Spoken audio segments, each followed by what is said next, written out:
네, 세계 증시 소식을 빠르게 새벽 배송해드리는 글로벌 증시 시간입니다. 염승환 LS증권 이사와 함께하겠습니다. 안녕하십니까? 네, 안녕하세요. 네, 뉴욕 증시의 3대 지수가 모두 최고치를 경신을 했습니다. 미 연준의 기준금리 결정을 하루 앞두고 나온 결과인데 어떤 연관이 있다고 봐야 될까요? 네, 이제 FMC를 좀 하루 앞두고 지금 금리 인하 기대감은 계속 좀 커지고 있는 상황이고요. 이번 이제 금리 인하가 한 번에 그치는 게 아니라 이제 12월도 연속해서 이어지고 뭐 내년까지 계속 이어지지 않겠냐는 그런 기대감이 지금 나오고 있는데 그걸 이제 확인하는 자리죠. 그래서 시장은 계속 좀 긍정적인 반응을 보이고 있고 물론 오늘 좀 장중에는 차익 매물도 나오기도 했는데 그래도 또 오늘 또 엔비디아가 주가가 사상 처음으로 200달러를 좀 넘어섰죠. 젠슨항이 이제 그 GTC 2020에서 기조연설을 했는데 여기서 이제 긍정적인 어떤 뭐 매출액 전망이나 이런 부분들이 나오면서 또 시장 참가자들이 엔비디아에 대한 이제 긍정적인 평가를 하면서요. 주가가 5% 가까이 좀 급등을 했죠. 이 부분이 이제 나스닥 지수를 끌어올렸습니다. 사실 이제 이렇게 시총 큰 기업들이 좀 오른 건 올라서 이제 지수가 사상 최고치를 뭐 경신했지만 체감 지수는 좀 좋지 않았습니다.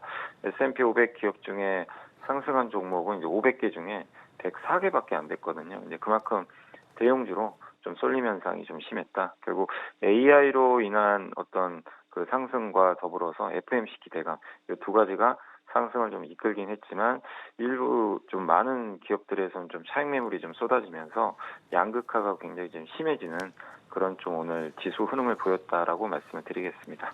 예, 말씀 주신 것처럼 엔비디아가 미국 증시 상승을 이끌었다고 해도 과언이 아닌데요. 또 엔비디아와 함께 다른 기술주들도 차례로 올랐는데 여기에 대한 설명도 해주시죠. 네, 오늘 이제 주인공은 역시 뭐 엔비디아였습니다. 200달러를 처음으로 넘어섰고요.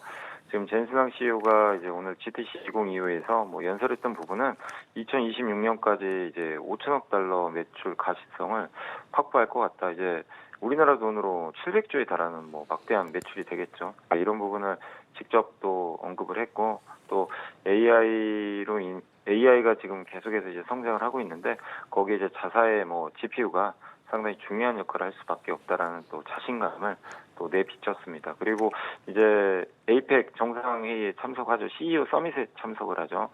여기서 이제 또 기조연설도 할 예정이라고 하는데 여기서 아마 삼성전자, 현대차, SK그룹 등과도 이제 반도체 공급하는 협력 계약을 맺을 수 있다라는 그런 내용도 좀 있었습니다. 그래서 또 이 에이펙까지 기대감이 연결이 되는 것 같고요. 그 외에 좀 기업으로는 그 카메코라는 이제 미국의 이 원전 좀 관련된 기업인데 미국 정부가 웨스팅하우스 브룩필드와 800억 달러 규모의 신규 원자로 건설을 좀 체결한다는 소식에 좀 급등을 했습니다. 그리고 마이크로소프트도 오픈 AI 지분을 27% 확보했다는 소식에 한 2% 가까이 좀 상승하면서 전체적으로 이런 기술주와 원전 같은 이 AI에 좀 관련된 기업들의 주가가 좀 좋았습니다. 네, 기술주 대기업들의 3분기 실적에 대한 기대감이 커지는 동시에 또 미중 무역 분쟁 해소에 대한 낙관론, 여기다가 이제 연준의 기준금리 인하 가능성 등이 겹치면서 투자 심리가 더 뜨거워지는 것 같습니다. 앞으로 투자자들이 주목해야 할 부분, 또 조심해야 될 부분 어떤 게 있을까요? FMC에 대한 부분들은 이제 우리가 기대는 계속 하는데 이제 연준 의장이 사실 이제 금리는 낮추겠지만 뭐 12월이나 내년에 대한 기대감을 주면 좋지만 그걸 또 약간 이제 가리는 듯한 발언을 할 수도 있거든요. 이게 약간 이제 불확실한 발언. 그러면 또 시장이 일부 실망할 수도 있기 때문에 일단 FMC에 대한 기대감은 높이셔도 좋지만 어느 정도 또 주가에 반영된 부분도 염두는 해두실 필요는 있을 것 같고요. 또 이제 내일부터 본격적으로 메타, 알파벳, 마이크로소프트 같은 빅테크가 실적 발표하고 10월 30일에는 애플과 아마존이 이제 실적을 발표하는데 기대치가 굉장히 높죠. 그리고 더 중요한 거는 이들이 이제 AI 지출을 계속 할 건지 이거를 계속해서 우리 예상보다 높은 수치로 발표해주면 이 엔비디아 같은 기업들의 주가는 더 오를 수가 있는데 반대로 이제 너무 그동안 지출을 많이 했거든요.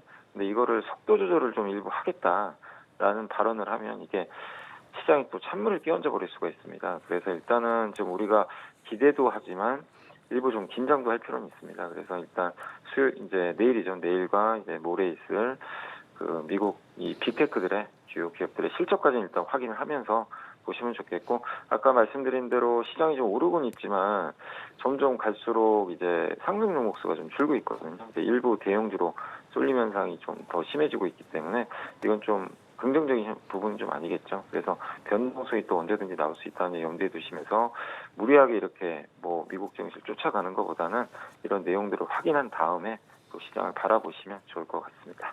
네, 알겠습니다. 세계 증시 소식 전해드리는 글로벌 증시 오늘 염승환 LS증권 이사 함께했습니다. 고맙습니다. 고맙습니다. 네, 감사합니다.